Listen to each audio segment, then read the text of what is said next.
Sa video na ito ipapakita ko sa iyo ang isang bagay na karamihan sa mga tao ay huli nang nadidiskubre kapag kumalat na ang mga batik, kapag ang salamin ay nagsisimula ng magpakita ng isang bersyon ng sarili nila na hindi na nila makilala. Ang mga pekas na yon, ang mga dark age spots na yon, hindi lang sila basta nakaupo sa iyong balat. Unti-unti nilang binabawasan ang iyong kumpiyansa. Pinag-aalinlangan ka nilang lumabas. Pinapaisip ka nila, kailan ako nagsimulang magmukhang ganito katanda? Manatili ka hanggang sa pinakadulo dahil ang ibubunyag ko, lalo na ang bonus tip na naghihintay sa iyo, ay isang bagay na sana ay nalaman ng maraming tao ng mas maaga.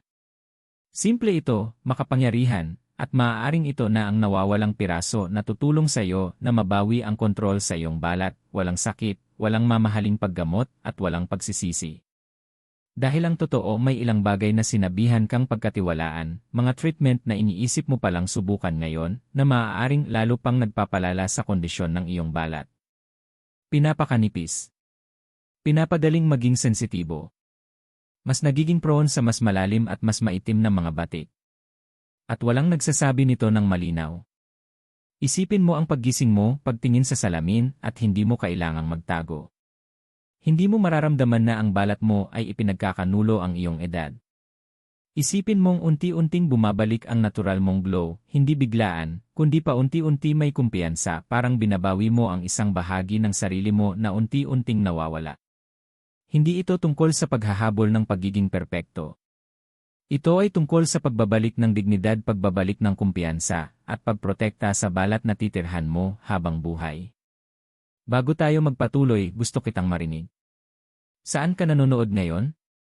I-comment mo ang lokasyon mo, gusto kong makita kung gaano kalayo ang naaabot ng mensaheng ito. At kung pagod ka na sa pagsubok ng mga bagay na hindi naman gumagana, kung handa ka na sa isang bagay na totoo, isang bagay na tapat, ay type mo ang via sa comments. Ipaalam mo sa akin na seryoso ka sa paglalakbay na ito. Maglaan ka rin ng isang segundo para suportahan ang misyong ito. I-hit ang like button at mag-subscribe sa gintong sustansya. Dahil ang matututunan mo sa susunod maaaring makapagligtas sa balat mo mula sa maraming taon ng pinsala. Ngayon, magsimula na tayo. Himayin natin ito sa katotohanan, walang paligoy-ligoy, walang kalituhan. Ang mga pekas at age spots na nakikita mo, hindi sila basta nalang lumitaw. Hindi ka basta pinabayaan ng balat mo. May dahilan ang bawat madilim na marka. At kapag naintindihan mo ito, magsisimulang luminaw ang lahat. Ang balat mo ay gumagawa ng tinatawag na melanin. Iyan ang pigment na nagbibigay ng kulay sa iyong balat, sa iyong pagkakakilanlan, sa iyong pagiging kakaiba. Pero kapag ang balat mo ay paulit-ulit na na-expose sa araw, araw-araw, taon-taon, nagsisimula itong protektahan ang sarili nito. At ginagawa nito iyon sa pamamagitan ng pag-produce ng mas maraming melanin. Sa simula, harmless lang ito. Banayad. Halos hindi mo mapansin. Pero habang tumatagal na iipon ito, nagsasama-sama sa ilang bahagi. At doon mo na mapapansin ang mga patch na yon. Ang mga batik. Ang hindi pantay na kulay na dati ay wala naman. Pekas.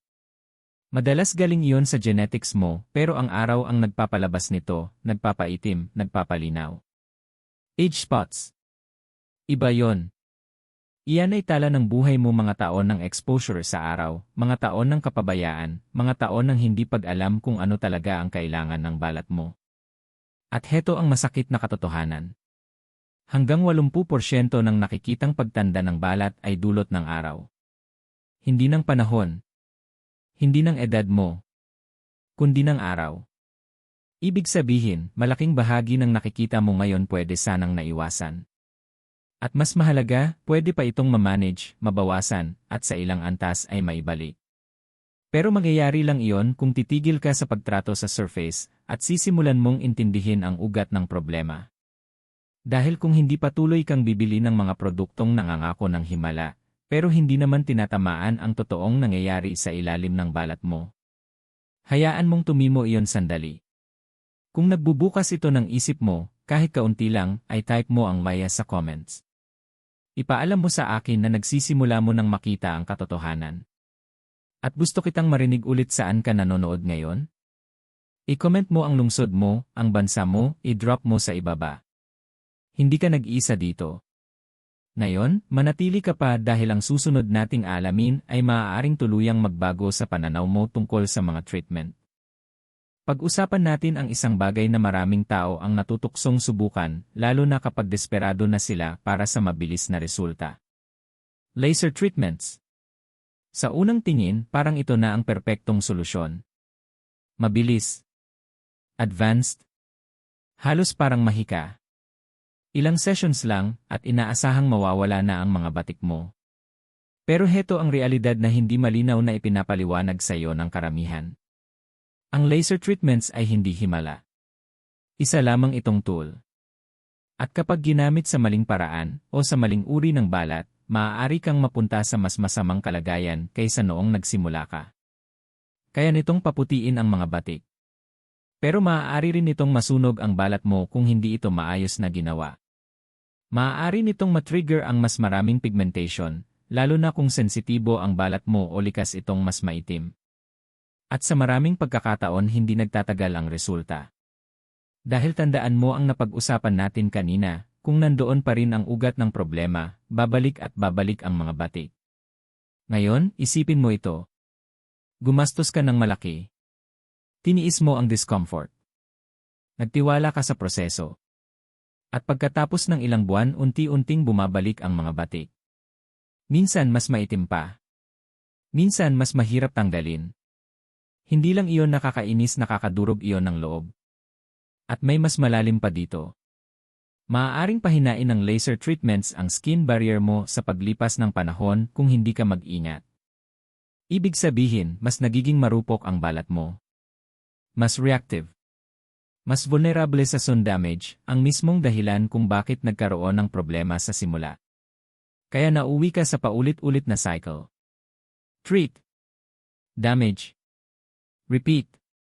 Hindi iyon healing. Iyon ay dependency.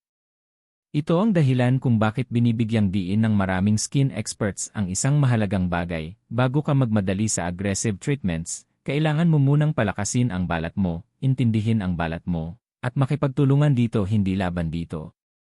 Dahil ang tunay at pangmatagalang pagbabago ay hindi nanggagaling sa puwersa. Nanggagaling ito sa consistency. Sa tamang pag-aalaga. Sa paggawa ng tamang bagay ng paulit-ulit kahit mukhang simple lang. May itatanong ako sa iyo ng tapat. Naisip mo na bang magpa-laser treatment bago mo napanood ito? Kung ay type mo ang UIEVA sa comments. Maging totoo ka lang. Walang judgment dito. At kung natutulungan ka nitong makita ang mga bagay ng mas malinaw, kahit kaunti lang, mag-drop ka ng like at huwag kalimutang mag-subscribe sa gintong sustansya. Deserve mong makakuha ng impormasyon na nagpoprotekta sa iyo, hindi yung nililinlang ka. Gusto kitang marinig ulit saan ka nanonood ngayon? Ipaalam mo ang boses mo. Manatili ka dahil sa susunod na bahagi, ipapakita ko sa iyo kung ano ang tunay na gumagana, kung ano talaga ang kailangan ng balat mo, lalo na sa gabi kung kailan ito pinakamakapangyarihan. Huwag kang aalis. Makinig kang mabuti dahil dito na nagsisimulang magbago ang lahat. Ang balat mo ay hindi kalaban mo. Sinusubukan ka nitong pagalingin araw-araw. Pero ang problema, nakatuon ka sa maling oras. Sa umaga, nasa defense mode ang balat mo. Nilalabanan nito ang araw, polusyon, stress, at lahat ng ibinabato ng mundo sa labas. Nagpoprotekta ito, hindi nagre-repair. Pero sa gabi nagbabago ang lahat. Sa gabi, kumakalma ang balat mo. Lumalalim ang proseso. Dito nagsisimula ang tunay na paghilom. Dito nagsisimulang buuin muli ng balat mo ang mga nasirang bahagi, palitan ang mga lumang cells, gumawa ng collagen, ayusin ang mga mali. At kung namimiss mo ang window na ito, pinapabagal mo ang sarili mong resulta. Isipin mo iyon. Maaaring ginagamit mo ang pinakamagagandang produkto sa mundo sa umaga, pero kung mahina, inconsistent, o wala ang routine mo sa gabi, pinapabagal mo ang sarili mong progress. Kaya mahalaga kung ano ang nilalagay mo bago ka matulog, higit sa inaakala mo. Hindi basta kahit ano kundi ang tamang mga bagay. Dahil ang goal mo ay hindi lang takpan ang mga batik. Hindi lang itago pansamantala. Ang goal mo ay tahimik at tuloy-tuloy na sabihin sa balat mo. Bawasan mo ang pigment dito. I-renew mo ang layer na ito. Heal this damage.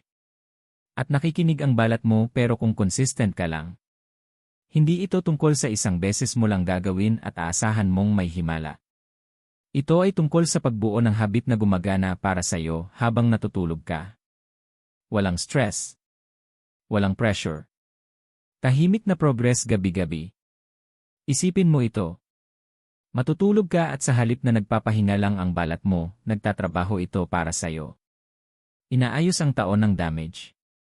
Pinapalambot ang mga batik. Unti-unting ibinabalik ang balanse. Makapangyarihan yon. Pero heto ang katotohanang ayaw marinig ng marami. Ang pag-skip ng night routine mo, kahit ilang araw lang, maaari kang ibalik sa mas malayo kaysa inaakala mo. Dahil umaasa ang balat mo sa repetition. Sa repetition. Walang consistency, walang transformation. Hayaan mong tumimo yon. Kung handa ka ng seryosohin ang night routine mo, ay type mo ang tonight start sa comments. Gawing public ang commitment mo. At gusto kitang marinig ulit, saan ka nanonood ngayon? I-drop mo ang lokasyon mo sa ibaba. Mas malaki ito kaysa sa isang tao lang. Maglaan ka rin ng isang segundo para suportahan ang mensaheng ito, ay hit ang like button at mag-subscribe sa Gintong Sustansya. Dahil ang susunod mong matututunan ay mga simpleng remedies na maaaring tahimik na magbago ng lahat. Manatili ka. Nagsisimula pa lang tayo. Ngayon, pag-usapan naman natin ang isang bagay na simple natural pero napakalakas kung gagamitin mo sa tamang paraan. Aloe vera. Malamang nakita mo na ito. Baka nagamit mo na rin dati. Pero ang hindi alam ng karamihan, ang aloe vera ay hindi lang basta pampalamig na gel. Isa itong tahimik na tagapagpagaling. Gumagana ito sa ilalim ng surface. Sa loob ng aloe vera, may compound na tinatawag na aloin. At dito nagsisimula ang e-magic. Ang aloin ay pinag-aralan dahil sa kakayahan nitong unti-unting bawasan ang pigmentation nang hindi sinusunog ang balat mo, nang hindi nagdudulot ng pinsala, at nang hindi pinipilit ang resulta. Hindi ito agresibo. Hindi ito instant. Ito ay mabagal tuloy-tuloy tunay na paghilom. At minsan, iyon mismo ang kailangan ng balat mo. Dahil maging totoo tayo. Pagod na ang balat mo. Dumaan na ito sa maraming taon ng exposure, stress, at baka pati na rin sa matatapang na produkto. Ang huling kailangan nito ay mas marami pang trauma. Kailangan nito ng bagay na magpapakalma, susuporta, tutulong mag-recover. Iyan ang ginagawa ng aloe vera. Kapag inilalagay mo ito sa gabi, may banayad na proseso na nagsisimula. Dahan-dahang inaabsorb ng balat mo. Malalim itong nagmo-moisturize. Nagsisimula nitong ayusin ang mga nasirang bahagi. At sa paglipas ng panahon ang mga dark spots ay unti-unting lumalambot. Hindi overnight pero dahan-dahan, natural. At heto ang susi na madalas nakakalimutan ng marami. Consistency. Kung gagamitin mo ito isang beses, walang magbabago. Kung paminsan-minsan lang, paminsan-minsang resulta lang din ang makikita mo. Pero kung magkukumit ka, gabi-gabi, may mapapansin ka. Mas kalmado ang balat mo. Mas makinis. Mas healthy. Hanggang sa isang araw titingin ka sa salamin at hindi na kasing tindi ng dati ang mga batik. Ganyan nangyayari ang tunay na pagbabago. Hindi maingay. Hindi dramatic. Pero hindi maikakaila. Kaya heto ang gagawin mo. Kung kaya mo, gumamit ng fresh aloe vera gel. Maglagay ng manipis na layer sa mga bahagi na may pekas o age spots bago ka matulog. Iwan mo ito overnight. Hayaan mong inumin ito ng balat mo. At sa umaga banlawan mo lang. Simple. Walang komplikasyon. Walang dahilan para hindi gawin. Pero tandaan, gagana lang ito kung rerespetuhin mo ang proseso. Kung nagamit mo na ang aloe vera dati, maging tapat ka, naging consistent ka ba? Kung, ay type mo ang i-yahi sa comments. At kung handa ka nang gamitin ito sa tamang paraan simula ngayong gabi, ay type mo ang I commit. Gawin mong pangako iyon sa sarili mo. At muli, gusto kitang marinig, saan ka nanonood ngayon? I-drop mo ulit ang lokasyon mo. Binabasa ko lahat. At huwag kalimutang suportahan ang mensaheng ito, ay hit ang like button at mag-subscribe sa Gintong Sustansya.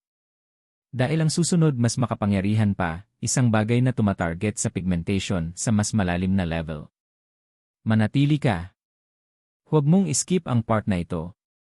Ngayon, lilipat tayo sa mas malakas mas malalim ang epekto, isang bagay na itinuturing ng maraming eksperto bilang isa sa pinaka-epektibong sandata laban sa dark spots at pagtanda.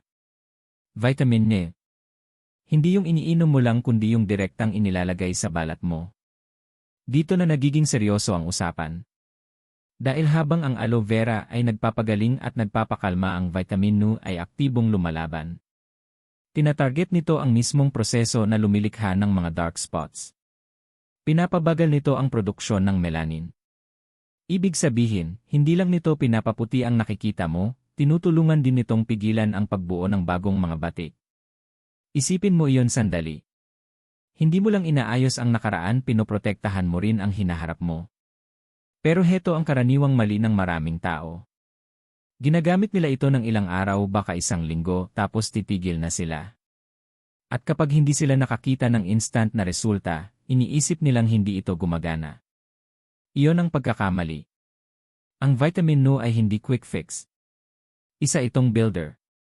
Gumagana ito layer, araw-araw, pinapalakas ang balat mo, pinapaliwanag ang tone, at ibinabalik ang mga nawala sa paglipas ng panahon. At kung magiging consistent ka magsasalita, ang resulta. Magiging mas pantay ang balat mo. Unti-unting mawawala ang mga dark areas.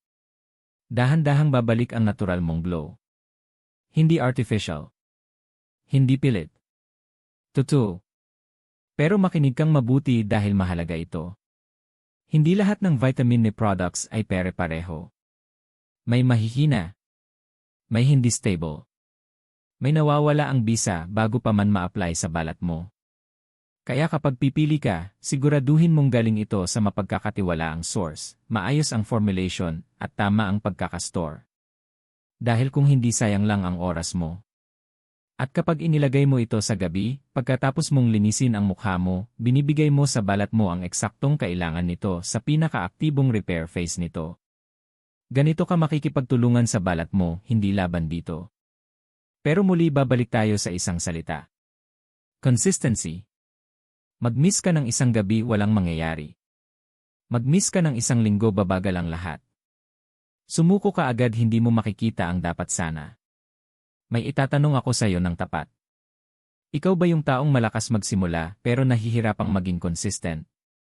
Kung ikaw yon, ay type mo ang I will change sa comments. Wala nang dahilan ngayon.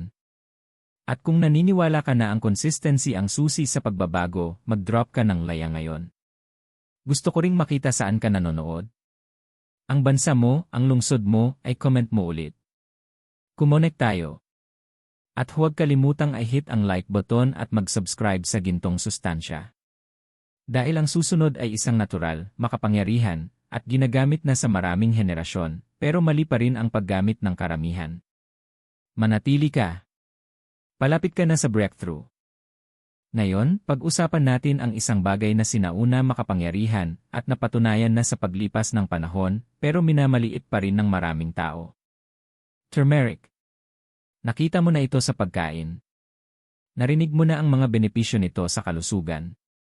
Pero pagdating sa balat mo, ibang level ang turmeric. Dahil sa loob ng turmeric ay may compound na tinatawag na curcumin. At ang curcumin ay hindi lang basta nakaupo sa balat mo, gumagana ito.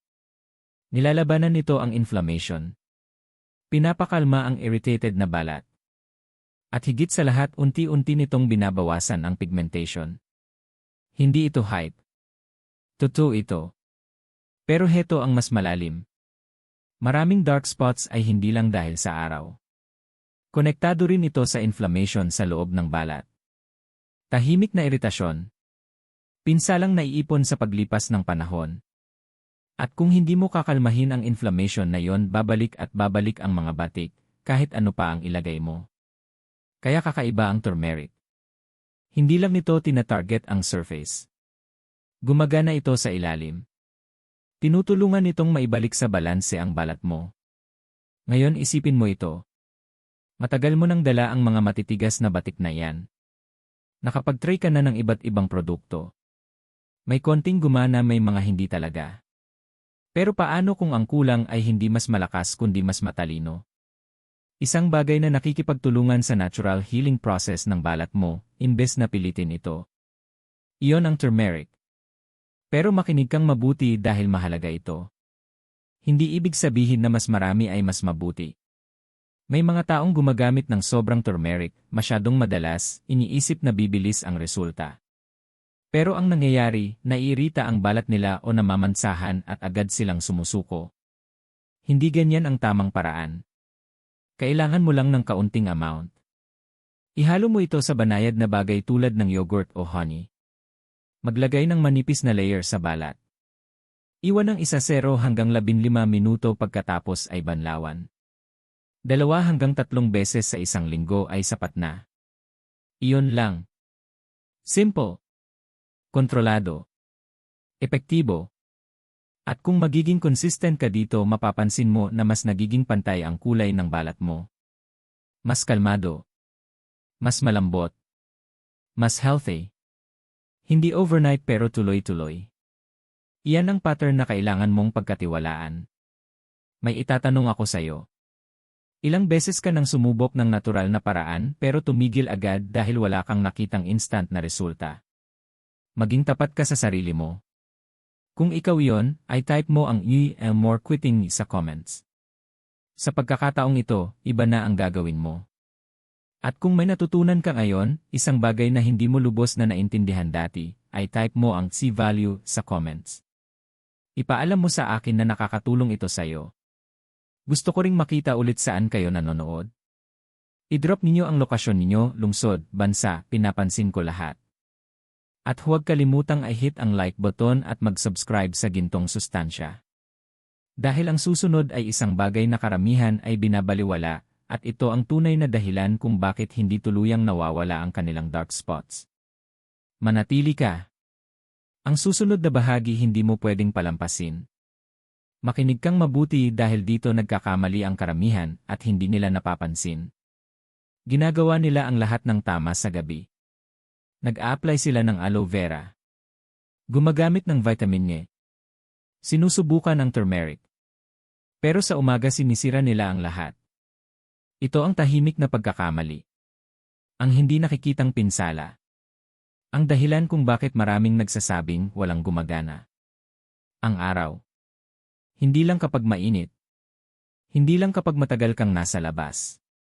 Kahit maikling exposure araw-araw, sapat na yon para manatiling buhay ang mga dark spots. Dahil sa tuwing na-expose ang balat mo sa UV rays, bumabalik ito sa defense mode.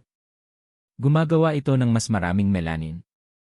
Pinapalalim nito ang mismong mga batik na sinusubukan mong alisin. Ngayon isipin mo ito. Gumugol ka ng linggo, kahit buwan sinusubukang paputiin ang mga batik sa gabi. Pero tuwing umaga, lumalabas ka ng walang proteksyon at inuulit ng balat mo ang pinsala. Hindi lang iyon nakakainis, nakakapagod iyon. At ang pinakamasakit, hindi ito napagdurugtong ng karamihan. Sinisisi nila ang produkto. Sinisisi nila ang balat nila. Sinisisi pa nila ang edad nila. Pero ang totoo, nilalaktawan nila ang isang hakbang na nagpapagana sa lahat ng iba pa. Sunscreen. Hindi pa minsan-minsan. Hindi lang kapag maaraw.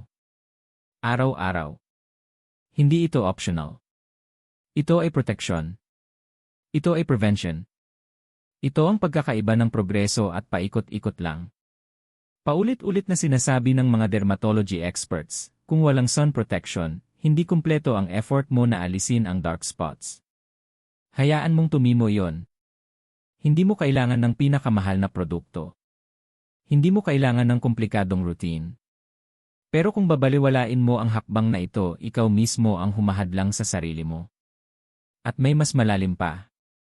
Ang paggamit ng sunscreen ay hindi lang tungkol sa itsura. Ito ay respeto sa balat mo. Ito ay pagprotekta sa mga susunod pang taon, hindi lang pag-aayos ng mga nakaraan. Kaya ngayon, tatanungin kita ng tapat. Iniskip mo ba ang sunscreen? Walang judgment. Katotohanan lang. Kung i-type mo ang "I will change" sa comments. Ito na ang turning point mo. At kung handa ka ng protektahan ang balat mo simula ngayon, i-type mo ang I will. Gawing totoo ang commitment na yon. At muli, gusto kitang marinig saan ka nanonood. I-drop mo ang lokasyon mo sa ibaba. Tingnan natin kung gaano karami ang nagigising sa katotohanan ito. At huwag kalimutang i-hit ang like button at mag-subscribe sa Gintong Sustansya. Dahil ang susunod ang pinakamahalagang bahagi ng buong video na ito, lalo na kung ikaw ay lampas 50 na. Ang susunod na ito maaaring magbago ng lahat para sa'yo. Manatili ka. Huwag mong skip. Ngayon ito na ang bahagi na madalas hindi pinapansin ng maraming tao, hanggang sa huli na ang lahat. Kung ikaw ay lampas 40 lampas 50 o higit pa makinig kang mabuti. Dahil ang balat mo ay hindi na gumagana tulad ng dati. Noong mas bata ka, mas mabilis mag-recover ang balat mo. Halos effortless nitong naayos ang damage. Dumarating ang mga batik at minsan, kusa na lang nawawala. Pero ngayon, lahat ay bumabagal. Humihina ang cell turnover. Bumababa ang produksyon ng collagen.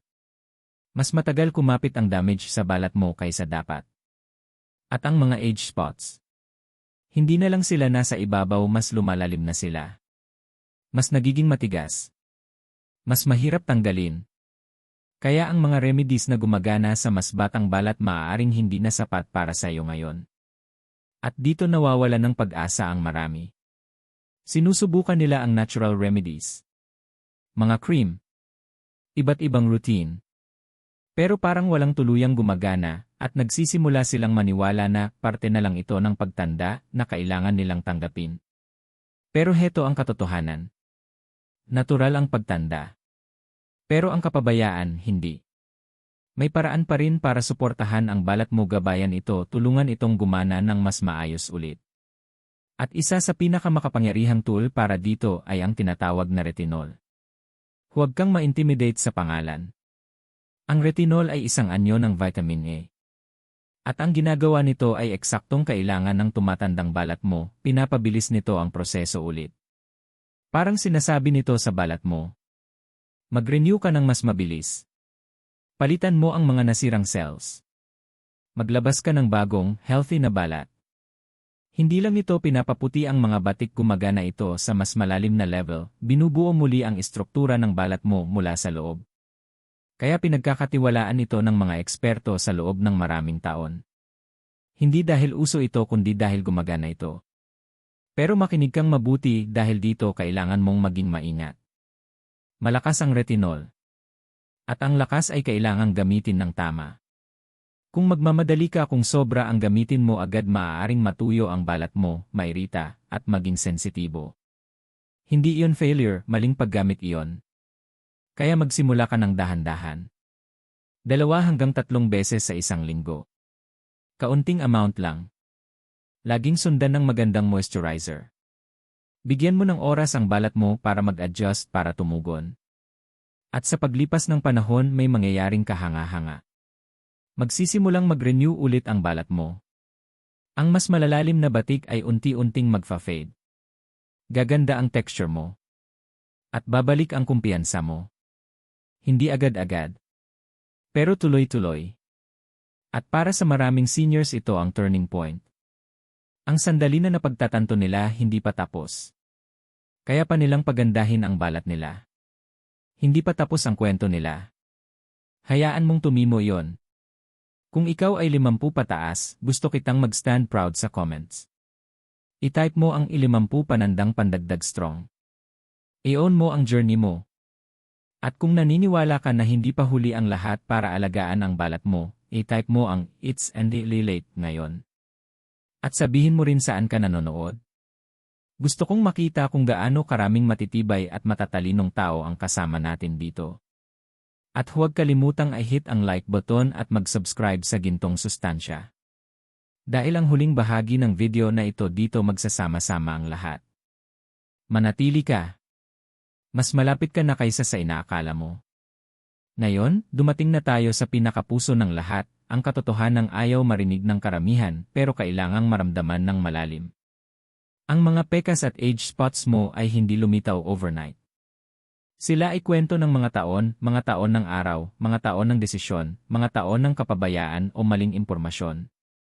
At ibig sabihin nito, hindi rin sila mawawala overnight. Pero heto ang pinakamahalaga. Kayang magbago ng balat mo. Kaya mong mabawi ang kontrol. Kaya mong unti-unting ibalik ang glow, ang kumpiyansa, at ang balanse na maaaring nawala. Hindi ito tungkol sa pagiging perpekto. Hindi ito tungkol sa paghahabol ng unrealistic na standard. Ito ay tungkol sa restoration. Sa pagrespeto sa balat na tinitirhan mo, sa mukha na humaharap sa mundo araw-araw, at sa kumpiyansang hindi dapat nalilimitahan ng ilang dark spots. Ito ay tungkol sa paggawa ng tamang bagay ng tuloy-tuloy. Aloe vera. Vitamin ni turmeric pagprotekta sa balat sa araw at para sa seniors, ang banayad na lakas ng retinol. Bawat hakbang, bawat gabi, bawat application na iipon sa paglipas ng panahon. Tahimik. Matyaga. Hindi mapipigilan. At isipin mo kung ano ang mararamdaman mo. Tumingin sa salamin at makita ang progreso. Hindi lang mas maputing batik, kundi mas maliwanag at mas healthy na balat. Hindi lang mas makinis na texture, kundi balat na buhay, matibay, at inaalagaan. Ang pakiramdam na yon, hindi iyon vanity. Iyon ay self-respect. Iyon ay empowerment. At heto ang huling katotohanan. Ang pagbabago ay hindi nanggagaling sa quick fixes. Nanggagaling ito sa pag-unawa. Sa kaalaman. Sa commitment. Sa pagtrato sa balat mo ng may pasensya, pag-aalaga, at katalinuhan. Kaya tatanungin kita ngayon. Handa ka na bang mag-commit sa journey na ito? Ay type mo ang I start today sa comments. Gawin mo itong totoo. Gawin mo itong public. Gawin mo itong sayo. At gusto ko ulit makita saan ka sa mundo nanonood. I-drop mo ang lokasyon mo. Ipagdiwang natin ang global community na ito. Huwag kalimutang i-hit ang like button at mag-subscribe sa gintong sustansya. Ay share mo ang video na ito sa taong nahihirapan, sa taong nangangailangan ng pag-asa. Dahil ang healthy, glowing na balat ay hindi tungkol sa edad. Ito ay tungkol sa kaalaman. At ngayon nasa iyo na yon. Ito na ang sandali mo. Ang balat mo. Ang kumpiyansa mo. Ang desisyon mo. Hawakan mo. Angkinin mo. At magsimula ka.